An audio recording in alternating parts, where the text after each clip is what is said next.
Hello বন্ধুরা, চন্দ্র অভিযান নিয়ে পৃথিবীর বিভিন্ন দেশ প্রতিযোগিতায় নেমে পড়েছে।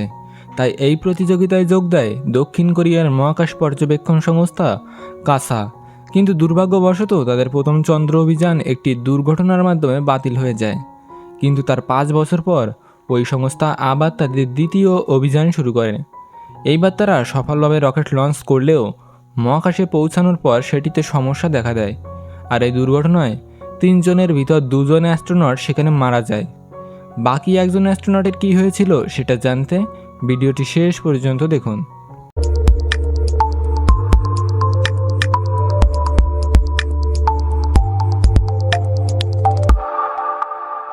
এই মুভিতে আমাদের ডিসেম্বর 2029 অর্থাৎ বর্তমান সময় থেকে ভবিষ্যতের ঘটনা দেখানো হয়েছে।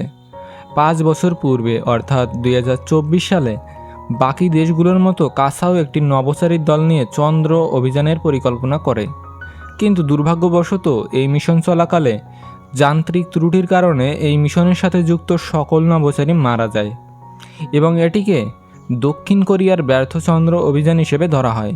কিন্তু বর্তমান সময়ে ওই সংস্থাটি আবার চেষ্টা করেছে 3 জন অ্যাস্ট্রোনটকে নিয়ে দ্বিতীয় চন্দ্র অভিযান শুরু করতে। এই 3 জন অ্যাস্ট্রোনট হলো লি, ইউন এবং এই মুভিটির প্রধান চরিত্র সুন। তারা চন্দ্র অভিযানের জন্য ট্রেনিংয়ের মাধ্যমে নিজেদের প্রস্তুত করতে থাকে। অভিযানের পূর্বে তারা মিডিয়াতে নিজেদের কিছু কথা তুলে ধরে, যেমন লি বলে, আমি এই মিশনে থাকাকালীন আমার মেয়ের জন্ম হবে এবং আমি তখন পৃথিবীর দিকে তাকিয়ে তার নাম ঠিক করব। ইউন এই মিশনে যাচ্ছিল তার স্ত্রী ও তার ছেলের জন্য এবং সবশেষে এই গল্পের প্রধান চরিত্র সুন বলে, আমি এই মিশনে যাচ্ছি আমার বাবার অপূর্ণ স্বপ্ন পূরণ করার উদ্দেশ্যে। এরপর যখন রকেট লঞ্চ করা হয় তখন কন্ট্রোল রুমে সবাই শ্বাসরুদ্ধকর অবস্থায় অপেক্ষা করতে থাকে। তারপর সফলভাবে রকেট লঞ্চ করা হলে কন্ট্রোল রুমে সবাই মিলে উল্লাস করে। তারা খুব শীঘ্রই চাঁদের কাছাকাছি পৌঁছে যায়। কিছু সময় পর শৈয়বায়ুর কারণে তাদের স্যাটেলাইটে কিছু যান্ত্রিক ত্রুটি দেখা দেয়। তখন সেগুলো ঠিক করার জন্য লি ও ইউন কেবিনের বাইরে যায়। অন্যদিকে সুন রোভারের ভিতরে কাজ করার সময় রিডিংয়ে কিছু ত্রুটি দেখতে পায়। এটা দেখে সুন খুবই ঘাবড়ে যায়। তখন বাকি 2 জন অ্যাস্ট্রোনট তাকে শান্ত করে বলে, তুমি ওখানে বসে রিল্যাক্স করতে থাকো এবং ভালো কিছু মিউজিক শুনতে থাকো। ইউন রিপেয়ার করার কোনো এক সময় একটি প্যানেল খুলে ফেলে এবং তখনই তারা বুঝতে পারে আসলে তাদের জ্বালানির ট্যাঙ্কে একটি ছিদ্র হয়ে গেছে। এরপর সেখানে একটি ব্লাস্ট হয়ে যায় আর এই ব্লাস্টের কারণে ইউন সেখানেই মারা যায় এবং কন্ট্রোল রুমের সাথে তাদের যোগাযোগ সাময়িকভাবে বন্ধ হয়ে যায়। এই ঘটনায় লিও খুবই জখম হয়ে যায় এবং সে সুনকে অর্ডার দেয় কন্ট্রোল রুমের সাথে যোগাযোগ করে সে যেন রেস্কিউ রিকোয়েস্ট পাঠায়। এরপর সে নিজের জীবন স্যাক্রিফাইস করে মহাকাশে চিরতরে হারিয়ে যায়। কিছু সময় পর সুন আবার কন্ট্রোল রুমের সাথে যোগাযোগ করে এবং সেখানে ঘটে যাওয়া সব ঘটনা সে এক্সপ্লেইন করতে থাকে। সব কিছু শোনার পর সংস্থাটির ডিরেক্টর খুবই চিন্তিত হয়ে পড়েন এবং তিনি বুঝতে পারেন না এখন আসলে তাদের কি করা উচিত। ডিরেক্টর তখন সুনকে সেখানে অপেক্ষা করতে বলে যতক্ষণ না পর্যন্ত তারা কোনো সিদ্ধান্তে পৌঁছায়। এই পরিস্থিতিতে কাছা চেয়ারম্যানও খুবই চিন্তায় পড়ে যান। তারা খুব শীঘ্রই একটি মিটিং অ্যারেঞ্জ করে ফেলেন। সেখানে ঠিক করা হয় চন্দ্র অভিযানের প্রাক্তন ডিরেক্টর কিম জাইগুককে সেখানে নিয়ে আসা হবে, কারণ একমাত্র তিনিই জানেন কিভাবে রিমোটের মাধ্যমে স্যাটেলাইট রিপেয়ার করা সম্ভব এবং সুনকে সেখান থেকে নিরাপদে পৃথিবীতে ফিরিয়ে আনা সম্ভব। প্রথম চন্দ্র অভিযানে ব্যর্থ হওয়ার পর কিম জাইগুক একটি পাহাড়ের চূড়ায় বাস করেন। প্রথমে জাইগুক কাছাতে আসতে রাজি হয় না, কিন্তু যখন সে সুনের নাম শোনে তখন সে কাছাতে যেতে রাজি হয়, কারণ সুন হলো ওয়াং কাইতুয়ের ছেলে, যে গত চন্দ্র মিশনে জাইগুকের সাথে কর্মরত ছিল। জাইগুককে আরও বলা হয় এই রকম অবস্থায় নাসা তাদের কোনো রকম সাহায্য করতে চাচ্ছে না। এরপর জাইগুক কন্ট্রোল রুমে পৌঁছে যায় এবং সুনের সাথে কথা বলে। সুন জানায় রোভারের ভিতরে ঠান্ডা হতে শুরু করেছে আর এই কারণে জাইগুক সুনকে নির্দেশনা দেয় যাতে করে রোভারের ভিতর কিছুটা গরম করা সম্ভব হয়। কিছু সময় পর সুন কন্ট্রোল রুমের লোকেদের কাছে জিজ্ঞেস করে সে কার সাথে কথা বলছে। জাইগুকের নাম শোনার পর সে বলে, আমি তার কথায় নিজের জীবন ঝুঁকিতে ফেলতে পারি না, কারণ এর আগে সে আমার বাবাকে বাঁচাতে পারেনি, তাহলে সে এখন আমাকে কিভাবে বাঁচাবে। পরবর্তীতে সুন তার সহকর্মী নভোচারীদের ছবি দেখতে থাকে এবং সিদ্ধান্ত নেয় সে একাই চাঁদে ল্যান্ডিং করবে। সে খুবই ইমোশনাল হয়ে পড়ে। সে ঠিক করে সে যে কোনো মূল্যে এই মিশনটি কমপ্লিট করবে। যে সকল নভোচারী এই মিশনে প্রাণ হারিয়েছে তাদের অপূর্ণ কাজ সে পূর্ণ করবে। সে তার বাবা ও পুরো কোরিয়াবাসীর স্বপ্ন পূরণ করবে। কিন্তু জাইগুক মনে করে এটা একটা ভুল সিদ্ধান্ত এবং সে হানবোলকে বলে চাঁদের উল্কা বৃষ্টির ওপর নজর রাখতে। এরপর জাইগুক সাহায্যের জন্য তার এক্স ওয়াইফ মুন ইয়ংকে কল করে। আসলে মুন ইয়ং নাসাতে কাজ করে, কিন্তু সে তাদেরকে কোনো রকম সাহায্য করতে পারবে না, কারণ এটা করার অনুমতি নাসা তাকে দেয়নি। জাইগুক তখন ল্যান্ডার ঠিক করার চেষ্টা করছিল। অন্যদিকে সুন নিরাপদে মুন সারফেসে ল্যান্ডিং করে। সে তার পা চাঁদের মাটিতে রাখে, সাথে তার সহকর্মী অ্যাস্ট্রোনটের ইউনিফর্ম ও তাদের পরিবারের ছবি চাঁদের মাটিতে রেখে দেয়। তারপর সে দক্ষিণ কোরিয়ার ন্যাশনাল ফ্ল্যাগ চাঁদের মাটিতে পুঁতে দেয়। এরপর সে চাঁদের পাথর ও মাটির স্যাম্পল কালেক্ট করতে থাকে। আর তখন একটি ড্রোনের মাধ্যমে কন্ট্রোল রুম থেকে তাকে ট্র্যাক করা হয়। কিছু সময় পর হঠাৎ কন্ট্রোল রুমে আতঙ্ক সৃষ্টি হয়ে যায়, কারণ ওই সময় মুন সারফেসে উল্কাপাত হচ্ছিল। আর এই খবরটি জাইগুক পেয়েছে তার এক্স ওয়াইফ মুন ইয়ংয়ের কাছ থেকে। তখন সবাই খুব চিন্তায় পড়ে যায়, কারণ ওই সময় সুন চাঁদের পৃষ্ঠ থেকে মাটি ও পাথর কালেক্ট করছিল। জাইগুক কন্ট্রোল রুমে চেয়ারম্যানকে বলে ওয়াংসুনকে যেন দ্রুত ল্যান্ডারে ফিরে যেতে বলা হয়, কিন্তু চেয়ারম্যান বলে ওয়াংসুন চাঁদের যে পাশে আছে সেখানে তার কোনো ক্ষতি হবে না। এই বলে সে জাইগুকের কোনো কথায় কান দেয় না। কিছুক্ষণ পর ওয়াংসুন কন্ট্রোল রুমের সাথে যোগাযোগ করে এবং তাদের বলে যে সে চাঁদের পৃষ্ঠের নিচে বরফ খুঁজে পেয়েছে এবং চাঁদের সেই উল্কাপাতও বন্ধ হয়ে গেছে, তাই চিন্তার কোনো কারণই নেই। কিন্তু তখনই চাঁদে ভূমিকম্প শুরু হয়ে যায় আর সাথে উল্কাপাত তীব্র আকার ধারণ করে। এটা দেখে সুন ও স্পেস সেন্টারের লোকজন খুবই ভয় পেয়ে যায়। তখন স্পেস সেন্টারের চেয়ারম্যান সুনকে বলে দ্রুত ল্যান্ডারে ফিরে যাওয়ার জন্য, কিন্তু তখনই একটি উল্কা এসে সুনের পিছনে পড়ে, যার কারণে সে অনেক দূরে ছিটকে যায়। কোনো রকমে সে নিজেকে সামলে নিয়ে ভেহিকেলে করে ল্যান্ডারের দিকে যেতে থাকে। তখন উল্কাপাত ভয়াবহ রূপ ধারণ করে নিয়েছিল।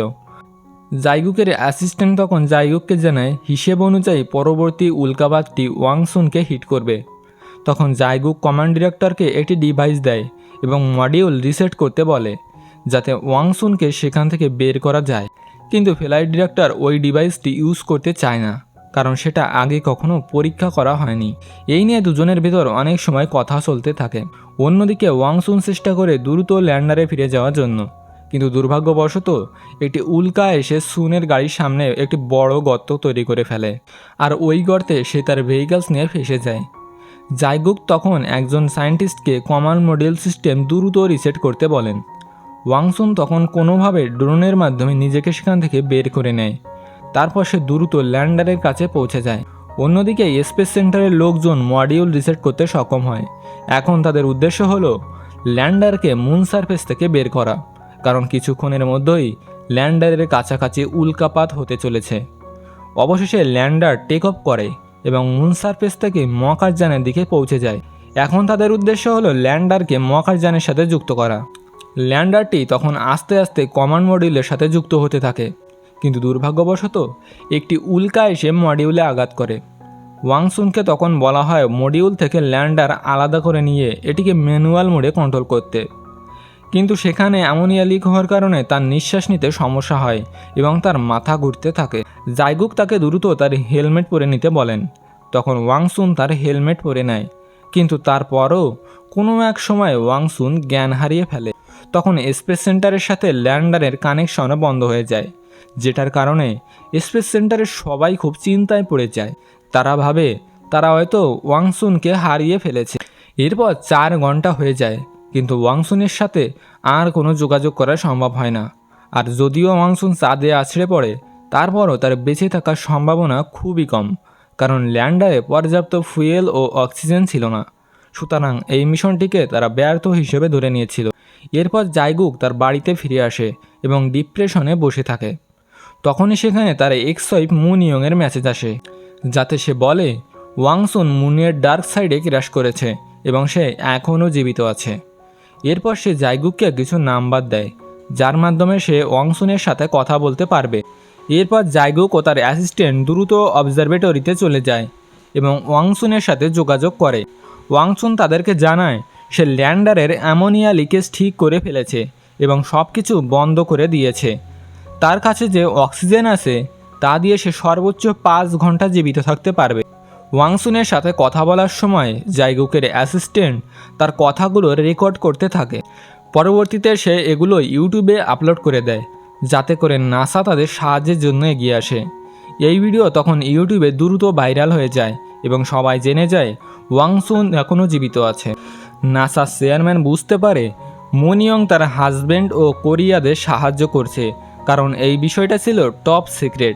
তারা জানতে পারে এই ভিডিওটি মুনিয়ংয়ের এক্স হাজব্যান্ডের বাড়ি থেকে আপলোড করা হয়েছে, যার ফলে নাসার সদস্যরা মুনিয়ংয়ের চলাফেরাতে নজর রাখতে শুরু করে। অন্যদিকে জাইগুক ওয়াংসুনকে ইনস্ট্রাকশন দিয়ে মডিউল লঞ্চ করার জন্য তৈরি করে। তখন খবর আসে নাসা তাদেরকে সাহায্য করতে রাজি হয়েছে। যদি ওয়াংসুন স্পেস ল্যান্ডার নিয়ে স্পেসে পৌঁছাতে পারে তাহলে নাসা তার ল্যান্ডার ডকিং করে তাকে বাঁচিয়ে নেবে। এরপর একটি রেস্কিউ মিশন তৈরি করা হয়, যেটা মুনিয়ং লিড করছিল। ন্যারো সেন্টারের লোকজন তখন ইনস্ট্রাকশন দিয়ে ওয়াংসুনকে টেক অফ করতে বলে, কিন্তু লঞ্চ করার সময় মডিউলটি চাঁদের পৃষ্ঠে আছড়ে পড়ে।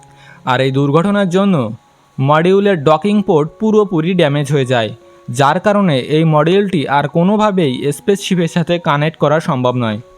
তখন ওয়াংসুন এই লঞ্চটি ক্যান্সেল করে দেয়, আর ন্যারো সেন্টারের লোকজন ভাবতে থাকে তাকে কোনোভাবেই বাঁচানো সম্ভব নয়, তাদের রেস্কিউ মিশনটি ফেইল হয়ে গেছে। আর ওয়াংসুন সময় মতো স্পেসে না পৌঁছানোর কারণে নাসার অ্যাস্ট্রোনটরা এই মিশন থেকে সরে আসতে চায়। ওয়াংসুন এবং স্পেস সেন্টারের লোকেদের কোনো পথই খোলা থাকে না। ওয়াংসুন তখন আশা হারিয়ে ফেলে এবং সে বলে সে আর লঞ্চ করার কোনো চেষ্টাই করবে না। তখন জাইগুক বলে, তুমিও তোমার বাবার মতো হাল ছেড়ে দিচ্ছ। ওয়াংসুন তখন অক্সিজেন লেভেল কমিয়ে দিতে থাকে। তখন জাইগুক তাকে কনভিন্স করার চেষ্টা করে। সে বলে এখনও কিছু হতে পারে, আমাদের হাল ছাড়লে চলবে না। পরে ওয়াংসুন তখন আবার তার অক্সিজেন লেভেল বাড়িয়ে দেয়। ওয়াংসুন তখন জাইগুকের কাছে তার বাবার মৃত্যুর কারণ জানতে চায়।